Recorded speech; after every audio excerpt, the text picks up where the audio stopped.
আসসালামু আলাইকুম রহমতুল্লাহ ওবরাকাতুহ। মহান আল্লাহ পাকের দরবারে অশেষ শুকরিয়া।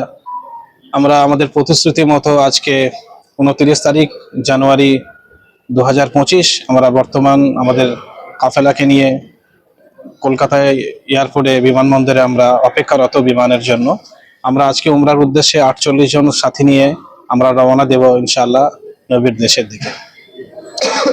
এখন আমরা প্লেনে ওঠার জন্য অপেক্ষা করছি 10 নম্বর গেটে। আমাদের ফ্লাইট আছে এমিরেটসে, তো এখান থেকে আমরা ডাইরেক্ট যাব দুবাই। দুবাইয়ে আমাদের দু ঘন্টা মতো হোল্ড আছে। ওখান থেকে আমরা এহরাম পরে ওখান থেকে আবার জেদ্দার জন্য রওনা হব।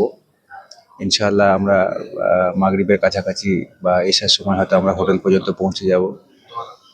এবং আপনাদের সকালে সবার কাছে দোয়ার জন্য দরখাস্ত, খাস করে দোয়া করবেন। স্যার, কেমন লাগছে আপনার? কেমন লাগছে? ভালো লাগছে।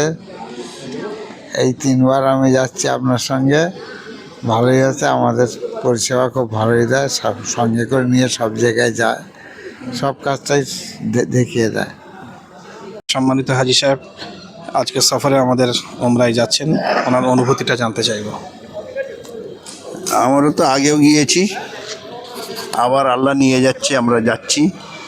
মৌলানা সাহেবের সব দিক থেকেই ভালো, খাওয়া দাওয়া, হোটেলে থাকা, আমাদের পুরো গাইডই করে চলে।